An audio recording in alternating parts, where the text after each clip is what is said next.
The cameras were rolling on the Family Feud stage in Atlanta, Georgia, when a 52-year-old woman named Carolyn Pratt cupped her hand toward her daughter's ear during a segment break and said 4 words that the boom microphone above her head caught cleanly, completely, and without any possibility of misinterpretation.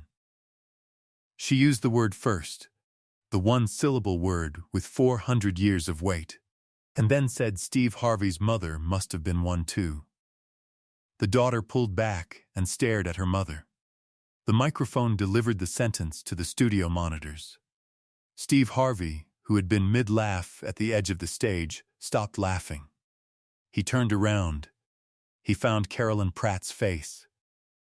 And then, in front of 300 people and every live camera in the room, he went completely silent and completely still for 45 seconds. Not the silence of a man gathering anger. The silence of a man deciding, in real time, what kind of human being he was going to be for the next several minutes, and whether those minutes were going to mean something. The decision he made in those 45 seconds would be seen by 305 million people, and would cause Carolyn Pratt to do something that nobody, including Carolyn herself, predicted. She would walk off that stage a different woman. It was Wednesday, August 7th, 2019, in Atlanta.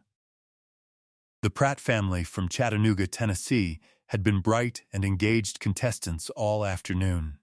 Carolyn, 52, was the team's unofficial captain, sharp on the buzzer, quick with answers, the kind of contestant who telegraphed competitiveness without crossing into unpleasantness. Her daughter Madison, 26, stood beside her, and was, by several observer accounts, the more self-aware of the two.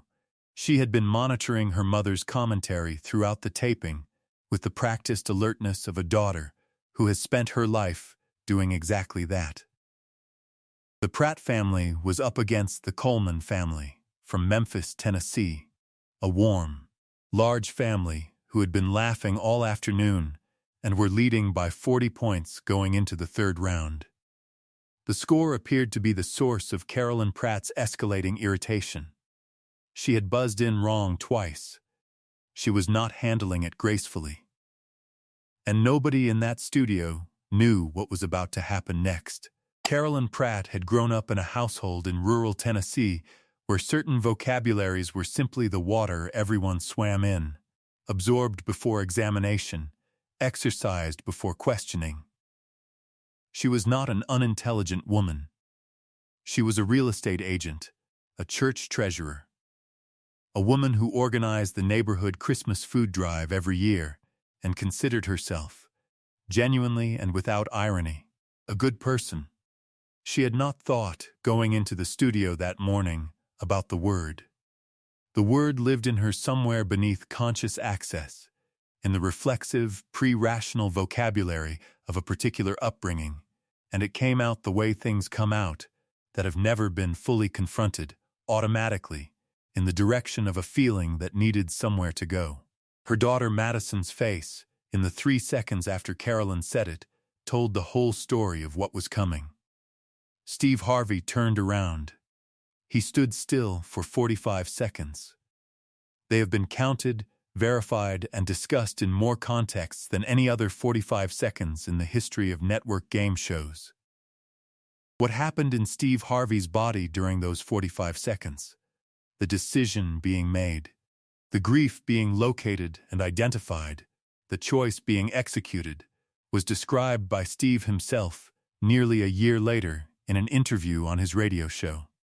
He said, "My mother came to me in those 45 seconds. I mean that literally. I heard her voice.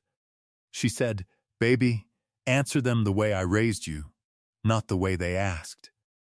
When he finally moved, he walked to center stage. He set his host cards on the podium with the careful deliberateness of a man who wants his hands empty. He looked at Carolyn Pratt. He looked at the audience. He looked at the camera.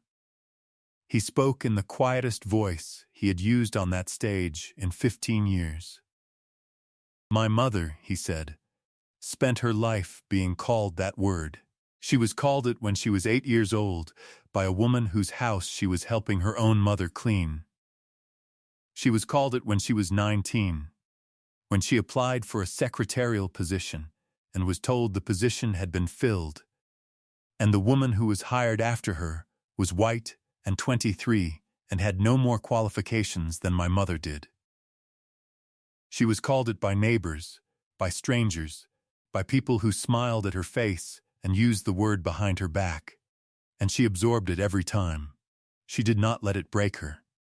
She went home, and she fed her children, and she sat up until midnight, and she prayed for every person who had ever said it to her. Including, I have no doubt, people like you.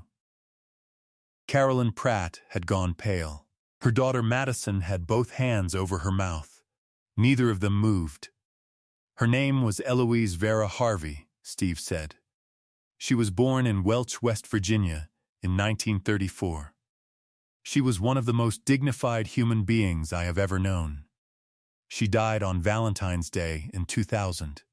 And the only reason I am standing on this stage today, in this suit, with this microphone, in front of these cameras, is because that woman decided that what other people called her was never going to be more powerful than what she called herself.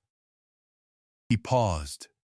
So when you use her name and that word in the same sentence, you need to understand something.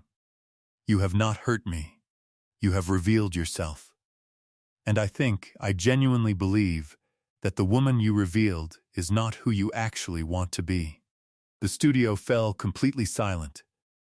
Hardened television professionals were looking at the floor. Carolyn Pratt opened her mouth. She closed it. She looked at her daughter.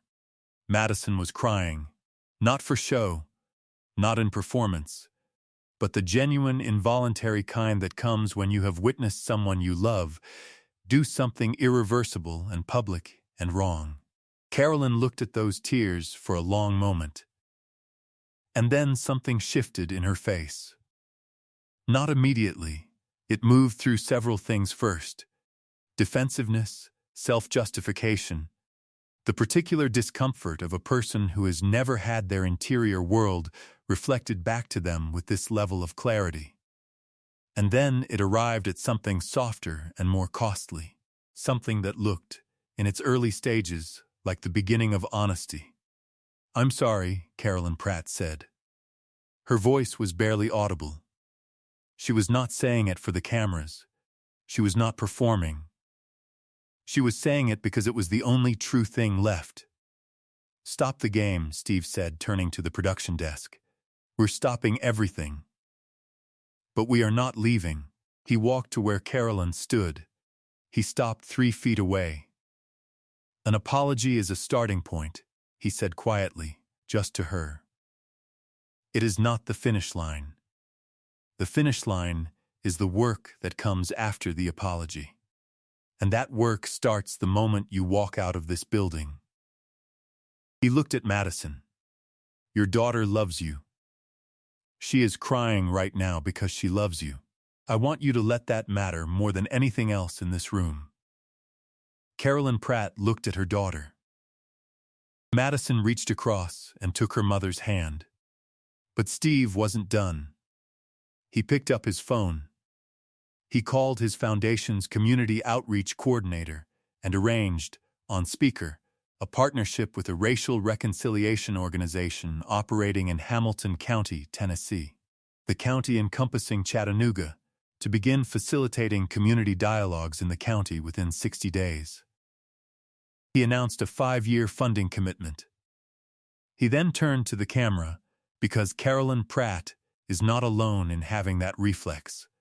She is just the one who said it out loud today. And I would rather have the honest version out in the open, where we can work on it, than the hidden version running unchallenged in the dark. He turned to the Coleman family. Their team captain, a 47-year-old man named Jerome Coleman, had been standing in dignified, composed silence for the last 12 minutes. Steve looked at him. "Jerome," he said, "what would you like to say?" Jerome Coleman thought for a moment. I'd say we've all got more work to do, he said, including me. But I'll start with shaking this lady's hand, if she'll let me. He crossed the stage. Carolyn Pratt took his hand with both of hers. She was crying openly now. Jerome Coleman was not. He was steady and present, and the steadiness was its own kind of grace. Both families went home with the full prize. Steve announced it quietly, as almost an afterthought, because the room was already full of something that had nothing to do with prize money. The episode aired November 12, 2019. By the end of that week, 305 million combined views across platforms. The clip of Steve's 45-second silence has been viewed as a standalone more than any other clip from the show's history. The hashtag #EloiseAnswer trended for 11 days globally. The clip was played in full during a keynote address at the National Conference on Race and Ethnicity in American Higher Education. Two senators referenced it on the floor of the Senate during debates on civil rights legislation. The Hamilton County Reconciliation Dialogues launched in November 2019. In the first year, 94 community conversations were held across 12 neighborhoods. More than 2,000 residents participated. The program is now in its 6th year. Carolyn Pratt enrolled in the first dialogue cohort. She attended every session. Her daughter Madison attended with her. Madison later said, in one interview, "My mother grew up in a world that handed her a vocabulary and never asked her to examine it. She's examining it now. It's painful. It's also the bravest thing I've ever seen her do." Carolyn Pratt has not spoken publicly about what happened on the Family Feud stage. She has spoken privately, to her pastor, to her daughter, and to the dialogue facilitator in Hamilton County. What she has said in those private conversations has not been repeated.